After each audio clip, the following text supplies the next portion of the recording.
Breaking news చూస్తున్నాం. Weather update తో RTV సిద్ధంగా ఉంది. బంగాళాఖాతంలో అల్పపీడనం ద్రోణి ఏర్పడింది. వాయువ్య దిశగా ఈ అల్పపీడనం కదులుతోంది. తెలుగు రాష్ట్రాలకి రెయిన్ అలర్ట్ జారీ చేశారు. ఇక ఈ నెల 13 వరకు కూడా తెలంగాణ వ్యాప్తంగా ఎల్లో అలర్ట్ జారీ అయింది. ఈ నెల 14 వరకు కూడా ఏపీలో కూడా ఎల్లో అలర్ట్ జారీ చేశారు. గంటకి 40 నుంచి 50 కిలోమీటర్ల వేగంతో ఈదురుగాలు వీచే అవకాశం ఉంది. ఇప్పటికే పలు చోట్ల ఉరుములు మెరుపులతో కూడిన వర్షాలు పడుతూ ఉన్నాయి. ఒకసారి తెలంగాణకు సంబంధించి పాయింట్ ఆఫ్ వ్యూ మనం చూస్తే కనుక ఈ రోజు ఇప్పటికే మీరు చూసారు తెలంగాణ వ్యాప్తంగా పలు జిల్లాల్లో విస్తారంగా వర్షాలు కురిశాయి. కొన్ని చోట్ల ఉరుములు మెరుపులతో కూడిన వర్షాలు కురిశాయి. చాలా ఈదురుగాలతో కూడిన వర్షాలు కురిశాయి. ఈరోజు జయశంకర్, భూపాలపల్లి, ములుగు, భద్రాద్రి కొత్తగూడెం, ఖమ్మం, నల్గొండ, సూర్యాపేట, మహబూబాబాద్, రంగారెడ్డి, హైదరాబాద్, మేడ్చల్, మల్కాజ్గిరి, వికారాబాద్, సంగారెడ్డి జిల్లాలో కూడా అక్కడక్కడ వర్షాలు కురిశాయి. ఇక రేపు విషయానికి వస్తే రేపు, ఎల్లుండి 2 రోజులు కూడా మరోసారి ఎల్లో అలర్ట్ జారీ అయింది. నెల 13 వరకు కూడా ఎల్లో అలర్ట్ జారీ చేశారు అధికారులు. ఇక రేపు సేమ్ జయశంకర్, భూపాలపల్లి జిల్లా, ములుగు, భద్రాద్రి కొత్తగూడెం, ఖమ్మం, నల్గొండ, సూర్యాపేట, సంగారెడ్డి, మెదక్, కామారెడ్డి జిల్లాలో కూడా అక్కడక్కడ వర్షాలు కురిసే అవకాశం ఉంది. గంటకి 30 నుంచి 40 కిలోమీటర్ల వేగంతో ఈదురుగాలు కూడా వీచే అవకాశం ఉంది.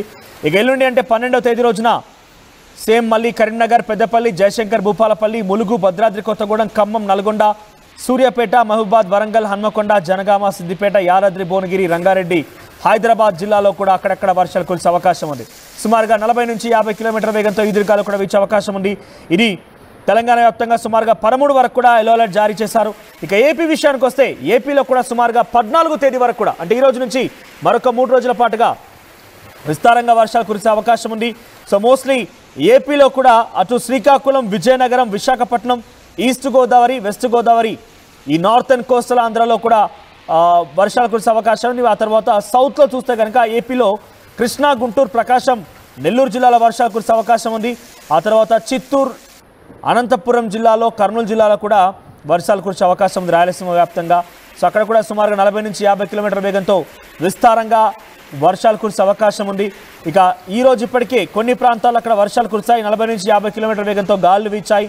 ఇక టెంపరేచర్స్ కూడా ఉష్ణోగ్రతలు కూడా 2 నుంచి 3 డిగ్రీల వరకు పడిపోయింది. రేపు కూడా ఇదే సినారియో కొనసాగే అవకాశం ఉంది. సో టెంపరేచర్స్లో పెద్దగా 13, 14 తేదీలో ఎటువంటి మార్పు ఉండకపోవచ్చు. కానీ ఉరుములు మెరుపులతో కూడినటువంటి వర్షాలు కురిసే అవకాశం కనబడుతోంది. మోడరేట్ రెయిన్స్ అంటున్నారు. ఐసోలేటెడ్ ప్లేసెస్ అంటే కొన్ని ఏరియాస్లో మాత్రమే ఈ వర్షాలు కురిసే అవకాశం కనబడుతోంది. సో ప్రజెంట్ వర్షానికి సంబంధించి కొంత ఆర్టీవీ ఎప్పటికప్పుడు సమాచారం అందించే ప్రయత్నం చేస్తోంది. ఈ రోజు కూడా హైదరాబాద్లో వర్షాల కారణంగా కొన్ని తీవ్ర ఇక్కట్లు ఎదుర్కొన్నారు. సో దీనికి సంబంధించి మరిన్ని అప్డేట్స్ మా ప్రతినిధి సచిన్ అందిస్తారు. సచిన్, సో ప్రజెంట్ వెదర్కి సంబంధించి అప్డేట్స్ ఏంటి? ఈరోజు వెదర్ మనం చూసాం, కొన్ని చేంజెస్ ఉన్నాయి. సో రేపు, ఎల్లుండి ఎలా ఉండే అవకాశం ఉంది? 2 తెలుగు రాష్ట్రాలు ఎటువంటి వర్షాపాతం నమోదే అవకాశం కనబడుతోంది? రైట్ మనోజ్, మీరు అన్నట్టుగా ఇటు బంగాళాఖాతంలో ఏర్పడిన అల్పపీడనం ప్రస్తుతం ఇది నైరుతి వైపు, ఇన్ఫాక్ట్ నైరుతి వైపుకి సంబంధించి అంటే నైరుతి బంగాళాఖాతంలో అనుకున్న సిచ్యువేషన్ ఉండింది. నైరుతి బంగాళాఖాతంలో అనుకున్న సిచ్యువేషన్ అయినప్పటికీ ఇప్పుడు టువర్డ్స్ ఇది ఉత్తర వాయువ్య దిశగా కదలాల్సింది. ఉత్తర వాయు దిశగా కదిలింది. ఆ తర్వాత ఉత్తరం వైపు వెళ్ళింది. ఇప్పుడు ఉత్తర ఈశాన్య వైపు కదులుతున్న పరిస్థితి. సో ఈ నేపథ్యంలోనే ఆ మార్పులు అనేవి చోటు చేసుకోవడం జరుగుతుంది. దాంతో పాటు అక్కడక్కడ ఆవర్తనాల ప్రభావం కనిపిస్తోంది, ద్రోణుల ప్రభావం కనిపిస్తోంది. ఇటు తెలంగాణకు సంబంధించి కాస్త ఇంపాక్ట్ అయితే ఉంది. కానీ ఇప్పుడు ఇది ఉత్తర ఈశాన్య వైపు కదులుతోందా అనే మాటకు సంబంధించి మాట్లాడుకుంటే కనుక దాదాపు అవుననే మాటే వినిపిస్తోంది. ఎందుకంటే ఇది ఉత్తర ఈశాన్య దిశలో కదులుతున్న నేపథ్యంలో కాస్త బలహీన పడింది. అంటే నిన్న మొన్న అనుకున్నంతగా కాకపోయినా కానీ ఇంపాక్ట్ అయితే ఉంది. ఆ ఇంపాక్ట్ ఏ స్థాయిలో ఉంటుంది అనేది మనం ఆల్రెడీ ఇప్పటికే చూడడం జరుగుతుంది. కొన్ని ప్రాంతాల్లో ఆంధ్రప్రదేశ్ కి సంబంధించి కావచ్చు, తెలంగాణ కావచ్చు, ఇంపాక్ట్ అయితే మాత్రం ఇక్కడ ఉందనే చెప్పుకోవచ్చు. మరి ముఖ్యంగా పశ్చిమ మధ్య అలాగే దాన్ని ఆనుకుని ఉన్న నైరుతి బంగాళాఖాతం ఆ రేంజ్ అంతా కూడా ఈ అల్పపీడన ప్రభావం అయితే ఉంది. దీంతో పాటు దీనికి ఉపరితల ఆవర్తనం కూడా కంటిన్యూ అవుతోంది. సో ఈ రెండింటి కారణంగా కాస్త విస్తారంగా వర్షాలు మనకి అక్కడక్కడ కనిపిస్తున్న పరిస్థితి ఉంది. దీంతో పాటు ఇది నెక్స్ట్ 12 అవర్స్ లో కూడా అంటే రాబోయే 12 గంటల్లో కూడా ఉత్తరం వైపు కదిలే అవకాశం ఉంది. అంటే ఉత్తరం వైపు కదులుతూ ఉత్తర ఈశాన్య వైపు వెళ్ళే అవకాశం ఉందన్నది కూడా తెలిసింది. బహుశా ఈశాన్య వైపు నిన్న మొన్నటి కూడా ఈ ఉత్తర ఈశాన్య వైపు వెళ్ళొచ్చు అనుకున్నాం. ఇది ఉత్తరం వైపు కదిలి వెళితే కనుక మనకి టువర్డ్స్ వెస్ట్ బెంగాల్ కావచ్చు, అటువైపు ఇంపాక్ట్ చూపించే అవకాశం ఉంది. కానీ యాజ్ ఆఫ్ లో చూసుకున్నప్పుడు ఇది ఉత్తర దిశగా మాట్లాడుకుంటారు. బట్ ఉత్తర ఈశాన్య దిశగా వెళ్లే అవకాశం కూడా ఉందనలో ఇక్కడ అత్యశక్తి లేదు. బహుశా కాస్త డైరెక్షన్స్ మారే అవకాశం ఉంటుంది. దాంతో పాటు ఉపరితల ద్రోణి అనేది ఉంది. ఎక్కడ పశ్చిమ మధ్య బంగాళాఖాతం ప్రాంతానికి సంబంధించి ఉపరితల ఆవర్తనం నుంచి అంటే దక్షిణ తమిళనాడు వరకు కూడా సముద్ర మట్టం నుంచి 1.5 కిలోమీటర్స్ ఎత్తులో ఇక్కడ ద్రోణి అనేది ఇన్ఫాక్ట్ ఉపరితల ద్రోణికి సంబంధించి ఉపరితల ఆవర్తన ప్రభావానికి సంబంధించి కూడా మాట్లాడుకోవడం జరుగుతుంది. సో ఇక్కడ ఈ ఇంపాక్ట్ కూడా మనకి కాస్త కనిపిస్తుందనే చెప్పుకోవాలి. ఈ రెండింటి ప్రభావంతో ఆంధ్రప్రదేశ్ కి సంబంధించి ఉత్తరాంధ్ర దక్షిణ ఇన్ఫాక్ట్ ఉత్తర కోస్తా ఆంధ్రతో యానాంతో పాటు ఇటు దక్షిణ కోస్తా ఆంధ్రకు సంబంధించి కూడా ఎల్లో అలర్ట్ జారీ చేయడం జరిగింది. కొన్ని ప్రాంతాలకు 14వ తారీఖు వరకు కూడా ఎల్లో అలర్ట్ అనేది కంటిన్యూ అవుతోంది. తెలంగాణకు సంబంధించి కూడా 13వ తారీఖు వరకు కూడా ఎల్లో అలర్ట్ అనేది జారీ చేయడం జరిగింది. మీరు చెప్పినట్టుగా ఆయా ప్రాంతాల్లో ఇంపాక్ట్ అయితే మాత్రం కంటిన్యూ అవుతోంది. బట్ ఇప్పటికీ ఇదే అంశానికి సంబంధించి ఇంట్రెస్టింగ్ గా ఇక్కడ ఇన్ఫాక్ట్ ఈ అల్పపీడన బలహీన పడబోతోంది. బట్ ఆ ప్రభావం మాత్రం ఆంధ్రప్రదేశ్ మీద ఉంది. ఆంధ్రప్రదేశ్ కి సంబంధించి విపత్తు నిర్వహణ శాఖ మొదటి నుంచి చెప్పుకొచ్చింది. కొద్దిసేపటి క్రితం కూడా ఈ అంశానికి సంబంధించి అలర్ట్ జారీ చేయడం జరిగింది. ఇక్కడ ఉరుములు మెరుపులతో పాటు పిడుగులతో వర్షాలు పడే అవకాశం ఉందంటూ కూడా ఆంధ్రప్రదేశ్ స్టేట్ డిజాస్టర్ మేనేజ్మెంట్ చెప్పుకొచ్చింది. సో ఈ నేపథ్యంలోని రైతులు అలర్ట్ గా ఉండాలి అంటూ కూడా ఇటు Andhra Pradesh state disaster management authority చెప్పినంటే అర్థం చేసుకోవచ్చు. సో వాళ్ళు ఏమంటున్నారంటే రైతులు కాస్త జాగ్రత్తగా ఉండాల్సిన అవసరం ఉంది. ఏ ప్రాంతాల కంటే ఇటు ఉత్తర కోస్తాంధ్ర నుంచి మొదలు పెడతారు. అంటే శ్రీకాకుళం, అలాగే విజయనగరం, దాంతోపాటు విశాఖపట్నం, అల్లూరి సీతారామరాజు డిస్ట్రిక్ట్, మన్యంతో పాటు కాకినాడ, చిత్తూరు, తిరుపతి జిల్లాలో పిడుగులతో కూడిన తేలికపాటి మోస్తరు వర్షాలు పడే అవకాశం ఉంది. మిగిలిన జిల్లాల్లో అకస్మాత్తుగా పిడుగులతో కూడిన వర్షాలు పడే అవకాశం ఉంది. ఇంట్రెస్టింగ్ గా అకస్మాత్తుగా పిడుగులతో కూడిన వర్షాలు పడే అవకాశం ఉంది. కాబట్టి రైతులు వ్యవసాయ పనులు జాగ్రత్తలు తీసుకోవాల్సిన పరిస్థితి ఉంది అంటూ కూడా అటు విపత్తు నిర్వహణ సంస్థ వాళ్ళు డైరెక్షన్స్ ఇచ్చారంటే అర్థం చేసుకోవచ్చు. కమింగ్ టు తెలంగాణకు సంబంధించి కూడా తెలంగాణలో కూడా ఇంపాక్ట్ ఉంది.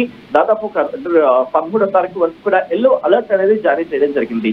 ఇటు హైదరాబాద్ కి సంబంధించి రేపు లేదు మళ్ళీ ఎల్లుండి ఆ ఇంపాక్ట్ ఉందంటూ కూడా ఇటు భారత వాతావరణ శాఖ హైదరాబాద్ కేంద్రంగా తెలంగాణకు వర్ష సూచన జారీ చేస్తుందనే చెప్పుకోవచ్చు. సో ఇక్కడ రెండు తెలుగు రాష్ట్రాలకు ఎల్లో అలర్ట్ అయితే మాత్రం కంటిన్యూ అవుతోంది. ఇంపాక్ట్ అక్కడ ఆవర్తనాలు కావచ్చు, ద్రోణులు కావచ్చు, ఇంపాక్ట్ అయితే మాత్రం కొనసాగుతుంది. తెలంగాణకు సంబంధించి వచ్చినప్పుడు ఇటు జయశంకర్, భూపాలపల్లి, ములుగు, అలాగే భద్రాద్రి కొత్తగూడెం, ఖమ్మం, నల్గొండ, సూర్యాపేట, మహబూబాద్, రంగారెడ్డి, హైదరాబాద్, మేడ్చల్, మల్కాజ్గిరి, వికారాబాద్, సంగారెడ్డి జిల్లాలో అక్కడక్కడ అంటూ కూడా చెప్పుకొచ్చింది. దాంతో పాటు ఇదే ఇంపాక్ట్ మనకి రేపటితో పాటు 13వ తారీఖు వరకు కూడా కంటిన్యూ అవుతుంది. 13వ తారీఖు వరకు చూస్తుంటే కరీంనగర్, పెద్దపల్లి, జయశంకర్, భూపాలపల్లి, ములుగు, భద్రాద్రి కొత్తగూడెం, ఖమ్మం, నల్గొండ, సూర్యాపేట, మహబూబాద్, వరంగల్, హన్మకొండ, జనగాం, సిద్దిపేట, యాదాద్రి భువనగిరి, రంగారెడ్డి, హైదరాబాద్ జిల్లాలో అక్కడక్కడ కురిసే అవకాశం ఉందని చెప్పుకొస్తున్నాం పరిస్థితి. ఇంపాక్ట్ విషయాన్ని గురించి మాట్లాడుకున్నాం. అయితే ఇక్కడ రెయిన్ఫాల్ గురించి కూడా మాట్లాడుకుంటే, ఎందుకంటే చాలా మంది మన క్వశ్చన్ చేస్తారు, అయ్యా మీరు చెప్తున్నారుగా నాకు వర్షం లేదు, బట్ ఏ ఏరియాస్ లో ఎంతెంత వర్షపాతం గరిష్టంగా ఎంత నమోదైందో కూడా ఒకసారి మనం మాట్లాడుకునే ప్రయత్నం చేస్తే కనుక ఇక్కడ ముందుగా నేను తెలంగాణకు సంబంధించి చెప్పే ప్రయత్నం చేస్తాను. తెలంగాణలో ఎక్కడెక్కడ ఎంతెంత మేర వర్షపాతం నమోదైందనే అంశానికి సంబంధించి మాట్లాడుకునే ప్రయత్నం చేస్తే కనుక తెలంగాణలోని ఇటు కొన్ని ప్రాంతాలకు సంబంధించి గరిష్టంగా 44 మిల్లీమీటర్ల వర్షపాతం నమోదైంది. కనిష్టంగా 1-2 మిల్లీమీటర్ల వర్షపాతం నమోదైన పరిస్థితి ఉందనే చెప్పుకోవాలి. మనోజ్, ఇటు ఆంధ్రప్రదేశ్ కి సంబంధించి కూడా అటువంటి సినారియోనే ఉంది. సో ఇక్కడ రెండు తెలుగు రాష్ట్రాలకు సంబంధించిన మాత్రం వర్ష సూచన అయితే మాత్రం కంటిన్యూ అవుతోంది. కాస్త వర్షపాతం కూడా మనకి ఎక్కువగా నమోదయ్యే అవకాశం అంటే కదా వర్షపాతం కన్నా ఇక్కడ ఉరుములు, మెరుపులు, పిడుగులు. మనం హైదరాబాద్ వాతావరణం కూడా చూసాం, ఒక్కసారిగా వాతావరణం మారిపోయింది. ఇక్కడ నిన్న కాక మొన్న కూడా ఇటువంటి వాతావరణం చూస్తాం. రాత్రి ఏదో వర్షం వచ్చేస్తున్న అనే సిచ్యువేషన్. అంటే ఈ గాలుల తీవ్రత అనేది మనకు కనిపిస్తోంది. వర్షాలు అయితే మాత్రం పెద్దగా ఉండట్లేదు. బట్ ఉరుములు, మెరుపులకి సంబంధించి మాత్రం ఈరోజు చూసాం, మన హైదరాబాద్ కూడా అటువంటి సినారియో ఉండింది. సో ఆంధ్రప్రదేశ్ కి సంబంధించి కూడా ఎందుకంటే దీని ప్రభావం ఆ విండ్ డైరెక్షన్స్ చూస్తూ ఉంటే కనుక నార్మలైజ్ గానే అయిపోయింది. అంటే అల్పపీడనానికి సంబంధించి ఇంపాక్ట్ ఉంది, ఆ గాలుల తీవ్రత అనేది కొనసాగే అవకాశం కనిపిస్తుంది. అట్ ద సేమ్ టైం వాటి ప్రభావంతో అక్కడక్కడ వర్షాలు పడే అవకాశం ఉంది. కానీ మనం మొన్న అనుకున్నంతగా ఆ తీవ్రత అనేది ఉండకపోవచ్చు. బట్